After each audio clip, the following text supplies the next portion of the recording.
నమస్తే. Welcome to Andhra Prabha. నేను ప్రశాంత్. దాదాపు ఇండియాలో మనకి ఇండియన్ మార్కెట్‌లో రిటర్న్స్ అనేటివి లేవు 2 ఇయర్స్ నుంచి. అలాంటిది ఈ సమయంలో ఇప్పుడు ఎఫ్ఐఎస్ నుంచి మనకి సేల్స్ అనేటివి అవుతూ ఉన్నాయి. సో, ఇది ఏం జరుగుతుంది? ఎలా అవుతున్నాయి? అనే విషయాలైతే తెలుసుకుందాం.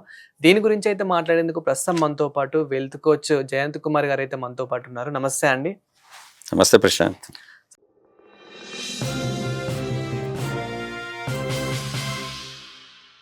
స్టాక్ మార్కెట్‌లో మీకెంతో అనుభవం ఉంది. ఈ మార్కెట్ గురించి అండ్ ముఖ్యంగా ఎఫ్ఐఎస్ గురించి అయితే మీకెంతో అనుభవం ఉందని అయితే మాకు తెలిసింది. సో, సార్ అలాగే మేము మీ వీడియోస్ కూడా చాలా చూస్తూ ఉంటాము. ఏంటి సార్ మనకి 2 ఇయర్స్ నుంచి ఇండియన్ మార్కెట్‌లో అసలు రిటర్న్స్ అనేటివి సరిగ్గా లేవు. అలాంటిది ఈ సమయంలో ఎఫ్ఐఎస్ నుంచి మనకి సేల్స్ అనేటివి ఎక్కువ కనిపిస్తూ ఉన్నాయని చెప్పేసి మనకి సోషల్ మీడియాలో ఎక్కువ వినిపిస్తూ ఉంది. అసలేంటి సార్ ఇది? సో ప్రశాంత్, మనము ఎఫ్ఐస్ ఎందుకు సెల్ చేస్తున్నారు అని మనం ఆలోచించే ముందు బేసిక్గా అసలు ఫస్ట్ మన ఇండియన్ మార్కెట్లో టోటల్ ఫస్ట్ నిఫ్టీలో ఈ రోజున్న మన ఏమంటారు బ్రేకప్ ఆఫ్ హోల్డింగ్స్ అనమాట. ఒక్కొక్క సెగ్మెంట్ నుంచి ఏ హోల్డింగ్స్ అనేది మనం ఒకసారి స్టడీ చేద్దాం. ప్రమోటర్స్ 50% ఉన్నారు. ఓకే. నిఫ్టీ ఈరోజు చూస్తే ప్రమోటర్స్ దేర్ హోల్డింగ్ ఈస్ 50%. తర్వాత గవర్నమెంట్ పిఎస్యు ప్లేయర్స్ కలిపి వాళ్ళు అరౌండ్ 10% ఉన్నారు. తర్వాత డొమెస్టిక్ ఇన్స్టిట్యూషనల్ ఇన్వెస్టర్స్ అంటే మన ఇన్సూరెన్స్ కంపెనీస్ కానీ మ్యూచువల్ ఫండ్స్ కానీ రిటైల్ ఇన్వెస్టర్స్ కానీ వీళ్ళు కలిపి 18 to 19%. ఎఫ్ఐఐస్ ఒకప్పుడు మీరు లాస్ట్ 10-12 ఇయర్స్ బిఫోర్ కనుక మీరు చూస్తే 15 ఇయర్స్ బిఫోర్ కనుక చూస్తే 2015 కూడా మీరు తీసుకున్నా కూడా FIIs always use to dominate. అంటే ప్రమోటర్స్ తర్వాత దే యూస్ టు డామినేట్ అనమాట. They used to have around up to 20% దాకా వాళ్ళకి హోల్డింగ్స్ ఉండేవి. ఇప్పుడు ఫస్ట్ టైం ఏం చేశారంటే డిఐఎస్ అంటే డొమెస్టిక్ ఇన్స్టిట్యూషనల్ ఇన్వెస్టర్స్ ఈరోజు మనము వాళ్ళది ఎంత ఉంది, డిఐఎస్ది 19% దాకా ఉంది. తర్వాత ఎఫ్ఐఎస్ది first time it has come down to 16 to 18% తగ్గిపోయింది. అంటే ఇప్పుడు ఏంటి, డిఐఎస్ అంటే మన ఇన్వెస్టర్స్, మన వాళ్ళు, ఫారిన్ ఇన్వెస్టర్స్ అంటే ఎఫ్ఐఐస్. సో వీళ్ళ రోల్ స్లోగా తగ్గిపోతుంది. ఇక రీటైల్ ఇన్వెస్టర్స్ ఉన్నారు అంటే వాళ్ళు డైరెక్ట్గా చేసేవాళ్ళు, ఒక హెచ్ఎన్ఐస్ అటువంటి వాళ్ళు ఒక 9 to 10%. సో ఇప్పుడు ఏంటంటే ఫస్ట్ మార్పు ఏం జరిగిందంటే ఒకప్పుడు ఉన్నటువంటి వాళ్ళ డామినేషన్ ఏదైతే ఉందో ఆ డామినేషన్ తగ్గుతూ వస్తుంది. కానీ it is not that volume వాళ్ళకి తగ్గట్లా. కానీ నేను అనేది ఏంటంటే బేసిక్గా డిఐఎస్ వాళ్ళు అమ్ముతూ ఉంటే మనం డిఐఎస్ కొంటున్నారు. దీనికి ఇంకా మనం కొంచెం డీప్ గా అనాలిసిస్ చేస్తే ఈరోజు 3.34 lakh crores ఏదైతే ఉన్నారో అది ఎస్ఐపి విన్నారు కదా మీరు, సిస్టమాటిక్ ఇన్వెస్ట్మెంట్ ప్లాన్. రెగ్యులర్ గా మంత్ ఆఫ్టర్ మంత్ వస్తుంటుంది. అది ఏవిఎం. ఓకే, అది రెగ్యులర్ గా మనకు ఉంది.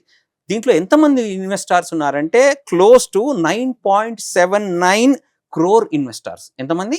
9.79 crore ఇన్వెస్టర్స్. వీళ్ళు అమెరికాలో ఇంట్రెస్ట్ రేట్లు పెరిగాయా, లేకపోతే కనుక క్రూడ్ ప్రైసెస్ ఏమయ్యాయి, లేకపోతే ఇవేమీ ఉండదు. మంత్లీ శాలరీ రాగానే ఎవ్రీ మంత్ ఇంత డబ్బులు వెళ్ళిపోతాయి. ఇప్పుడు మీరు గత 1 year నుంచి 2 years నుంచి ఇందాక ప్రశాంత్ నువ్వు చెప్తున్నాడు అనమాట, ఇంట్రెస్ట్ రేట్లు తగ్గిపోయాయి, సారీ మన రిటర్న్స్ ఏమీ లేవు.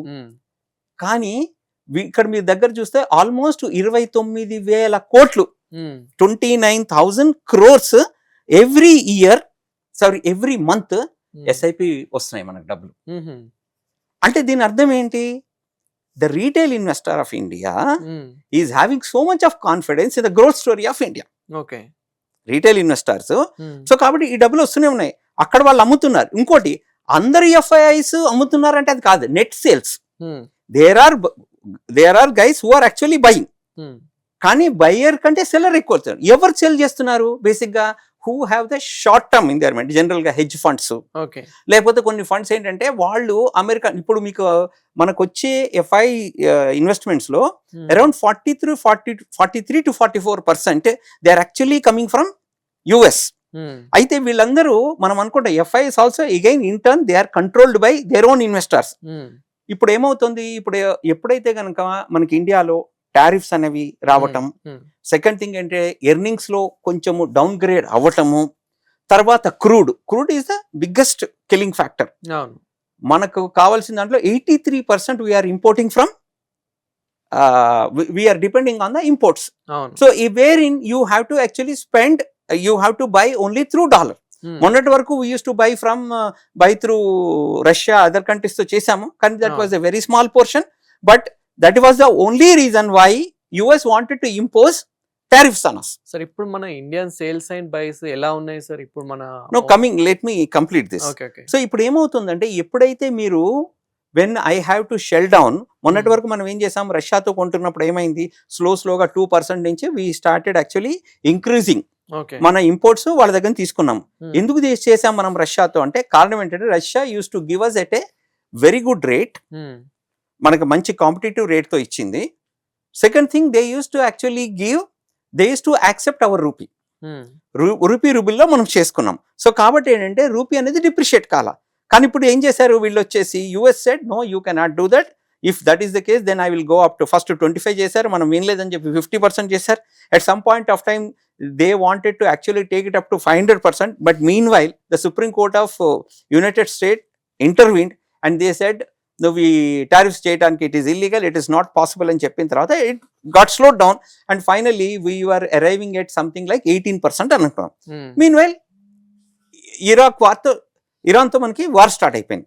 ఇరాన్తో వార్ ఎప్పుడైతే మనకి స్టార్ట్ అయిపోయిందో మనం 83% మనము మనకి యాక్చువల్గా మన నీడ్స్కి మనం 83% ఎంతో మనం ఇంపోర్ట్ చేసుకోవాల్సిన సిచ్యువేషన్లో ఆబ్వియస్లీ ఏమైపోయింది, rupee started depreciating because we were compelled to buy, prices పెరిగిపోవటం. And because of all these things what has happened is when our economy, మన మీరు కనుక చూస్తే it is to a larger extent we are going to get impacted by crude, though it is a short term, but this can impact us. So ఇవన్నీ చూసి ఏం చేస్తున్నారంటే వాళ్ళు ఏమనుకున్నారు, they have seen some kind of a vulnerability. ఎవరు investors, they started saying okay, we should sell emerging markets. So emerging markets is not just India, they started selling everything. So వీళ్ళందరూ ఎవరైతే short term objective తో ఉన్నారో they started actually selling heavily. మీరు even కనుక మొన్న మార్చ్లో కనుక చూసుకున్నా కూడా విత్ ఇన్ నో టైం చాలా కొలోజల్ సేల్స్ చేశారు వాళ్ళు. So because of that everybody started worried and markets are మొన్న కొంచెం స్టెబిలిటీ కనిపించినా మళ్ళీ నిన్న అగైన్ మార్కెట్స్ హావ్ ఫాలెన్. ఒక 3 days మార్కెట్ వచ్చినా కూడా మళ్ళీ పడిపోతాం. అయితే ఇందాక మీరు అన్నారు 2 years నుంచి రిటర్న్స్ రాలేదన్నారు. సో మెయిన్ పెయిన్ పాయింట్ ఏంటి, 2 years నుంచి రిటర్న్ రాకపోవడం, that is called time correction. So 2 ఏళ్ళ నుంచి రిటర్న్స్ రాలేదన్నది బాధ. And on the top of that again మళ్ళీ ఇంకా పడుతున్నాయి. But do you think that will this actually అంటే ఇక పడిపోతూనే ఉంటాయా, is there no future for India అంటే no. So my point is that this is the time for anybody who has patience and who believes that India can actually do well. Why anybody has to believe that India can do well? Reasons in live. We have seen so many wars like this, we have seen so many conditions like this, we have survived and we have emerged successful. Similar kind of a thing is also going to happen. Aithe what probably can happen, where people have to wait, you have to wait, is that there has to be some kind of a clarity. అట్లా అని చెప్పి మనం time చేయలేం, absolutely ఇదే bottom ఇక్కడ కొనుక్కో అని చెప్పలేం. అందుకని ఏం చేయాలంటే పీపుల్ షుడ్ స్టార్ట్. ఇప్పుడు వాళ్ళ దగ్గర in case if they have let's say some kind of money, ఒక 5 lakhs 10 lakhs ఉంటే they should start investing through a route called STP అంటారు, అంటే సిస్టమాటిక్ ట్రాన్స్ఫర్ ప్లాన్లో ఇన్వెస్ట్ చేసుకోవాలి వాళ్ళు. అది ఎలా చేయాలి అంటే కనుక మీరు నెక్స్ట్ 6 months 1 year వరకు ఆ మనీని ఓవర్ ఏ పీరియడ్ ఒక 100 working days 200 working days అనుకొని ఆ డబ్బుల్ని స్లోగా మార్కెట్లో పెట్టాలి. పెట్టినప్పుడు ఇంత లోపల మనకి మొత్తం you will get some kind of a clarity. ఏం కావాలి మనకి క్లారిటీ, ఇంట్రెస్ట్ రేట్లు అక్కడ ఎక్కువ ఉన్నాయి కాబట్టి, ట్రెజరీ రేట్స్ ఎక్కువ ఉన్నాయి కాబట్టి, బికాస్ కరెంట్లీ డాలర్ స్ట్రాంగ్ ఉంది కాబట్టి ఏం చేస్తున్నారు యుఎస్ ఇన్వెస్టర్స్ ఎవరైతే FIIs ఉన్నారో they are currently investing only US treasury bonds. ఎందుకంటే that is too good return, stable economy కాబట్టి they are investing there. But having said that there will be a time where you will see interest rates coming down. First అది interest rates ఎప్పుడైతే తగ్గచ్చు. Second thing you may also see some kind of signals where dollar weakness కూడా మనకి you will start seeing. ఎప్పుడైతే ఈ రెండు కనిపించాయో FIs what they will do, they will look at okay what are the other countries. అప్పటికి మనకు కొంత ఎప్పుడైతే మనకు basic problem what that is haunting us, మనకి టారిఫ్స్ అయితే మనకు క్లారిటీ వచ్చేసింది 18%. America also needs us. So కాబట్టి 18% అక్కడ వచ్చింది. And they will probably will also arrive at some kind of deal also. US తో కూడా డీల్ కూడా మనకి క్లారిటీ ఆల్రెడీ వచ్చింది, మళ్ళీ మీకు ఇంకా క్లారిటీ వస్తుంది. అక్కడ యూఎస్తో ఒక డీల్ వచ్చేస్తుంది. ఇంట్రెస్ట్ రేట్లో you will see some kind of clarity. యూఎస్లో కూడా అక్కడ ఇంట్రెస్ట్ రేట్స్ కూడా మీకు అక్కడ పట్టడానికి అవకాశం ఉంది. Third, you will see obviously మీకు యూ విల్ క్రూడ్ కూడా మీకు ఆబ్వియస్లీ. సో ఇప్పుడు మనకి క్రూడ్కి క్లారిటీ వచ్చేస్తుంది, టారిఫ్స్ క్లారిటీ వచ్చింది, అండ్ తర్వాత ఇంట్రెస్ట్ రేట్స్లో క్లారిటీ వచ్చింది. Once you get all these things, obviously what will happen, you will see some kind of recovery in the earnings also. Corporate earnings లో recovery కనిపిస్తుంది. తర్వాత దెన్ ఇప్పుడు కొంచెం capex slow down అయినా, once you see some kind of a revival happening in market, capex also will start going up. So when all fundamentals factors are going to get actually if you once you start actually seeing them very clearly, obviously you will see the growth signals also. So కాబట్టి ఏంటంటే FIIs మీద ఇందాక మీకు చెప్పినట్టుగా dependence అనేది FIIs మీద మనకు తగ్గుతుంది. కానీ FIIs what they will look at, వాడికి ఎక్కడ ఆపర్చునిటీ వస్తే వాళ్ళు అక్కడికి వచ్చేస్తారు. ఇప్పుడు ఏం చేస్తున్నారు, కరెంట్లీ ఎమర్జింగ్ ఎకానమీస్ లో కూడా వాళ్ళు ఏం చేశారు, మొన్నటి వరకు చైనా, తైవాన్ అటువంటి కంట్రీస్ లో దే హావ్ నాట్ సీన్, అంటే వాళ్ళ వాల్యుయేషన్స్ మనకంటే కొంచెం బెటర్ గా కనిపించాయి, అక్కడికి షిఫ్ట్ అయ్యారు. బట్ వన్స్ యూ సీ, ఇప్పుడు 2 ఏళ్ల నుంచి మనకు రిటర్న్స్ లేవు, the same kind of situation will not be there. Structurally చూసుకున్నా, ఫండమెంటలీ చూసినా Indian economy strong, it will come back, and government also will take all kind of necessary steps to strengthen the economy. అంటే final గా మనము ఒక్కసారి returns sales గురించి చూసుకుంటే కనుక ఈ 2 years నుంచి మనకు లేవు కాబట్టి, ఇప్పుడు నెక్స్ట్ మనకు ఒక 2 years తర్వాత కానీ, నెక్స్ట్ 5 years తర్వాత కానీ, సో ఓవరాల్ గా ఎలా ఉంటుంది అనుకోవచ్చు సార్? ఇప్పుడు మీరు ఏది కూడా పర్మనెంట్ కాదు, రిటర్న్స్ లేకపోవడం పర్మనెంట్ కాదు, రిటర్న్స్ కంప్లీట్గా అలా ఉండటం కూడా కాదు. ఇప్పుడు జనరల్గా మార్కెట్స్ ఎప్పుడు కూడా మీకు క్రాష్ అయినా లేదా మార్కెట్స్ స్లో డౌన్ అయినా, దే జనరల్లీ బౌన్స్ బ్యాక్. అది జనరల్గా మనకి ఏంటంటే ఒక 16 to 18 months, కొన్ని టైమ్స్లో అయితే మనకు 4 months లో కూడా అవుతుంది. ఇప్పుడు మీరు లాస్ట్ మనం చూసింది కరోనాలో మీకు దగ్గర దగ్గర 40-45% మనం పోయింది. అటువంటిది విత్ ఇన్ 1 year రైజ్ అయిపోయాం. ఇప్పుడు లాస్ట్ 2 years నుంచి మనకి రిటర్న్స్ లేవు, కానీ మార్కెట్స్ హ్యావ్ నాట్ క్రాష్డ్. ఇప్పుడు మీకు ఎఫ్ఐఎస్ ఇంత అమ్ముతున్నప్పటికీ కూడా డిఐఎస్ కొంటున్నారు మార్కెట్. మనకి ఇంతవరకు you can't say that Indian markets have crashed. ఏం జరుగుతుందంటే 2 ఏళ్ల నుంచి రిటర్న్స్ లేవనే మాట మాత్రం మనకు కనిపిస్తుంది. On the top of that అదే ఇంకా ఇంత పేషెన్స్ కావాల్సి వస్తుంది. ఓ పక్క 2 years చూశాను, రిటర్న్స్ రాలేదు, ఆ పక్క మళ్ళీ టారిఫ్స్ పడ్డాయి, మళ్ళా తర్వాత ఇప్పుడు క్రూడ్ వచ్చింది, సో ఇన్ని రకాల మళ్ళీ ఎఫ్ఐఎస్ అమ్మేస్తున్నారు. కానీ ఎఫ్ఐఎస్ కానీ ఎవరైనా కూడా permanently they don't delete any country, permanently they don't say that I don't want India, అటువంటిది ఏముండదు అక్కడ. There will not be any kind of an emotional questions ఏముండవు అక్కడ. They will only be looking at opportunity. If they see some kind of an opportunity to make return, FIs will come back. So FIs కూడా India is the largest growing economy. మీకు GDP కనుక తీసుకుంటే we are actually growing at 6%. మనకి ఇప్పుడు promoters are buying back their shares. In fact there are many people who are saying, there is a popular saying, buy the fear. అంటే when everybody is afraid in the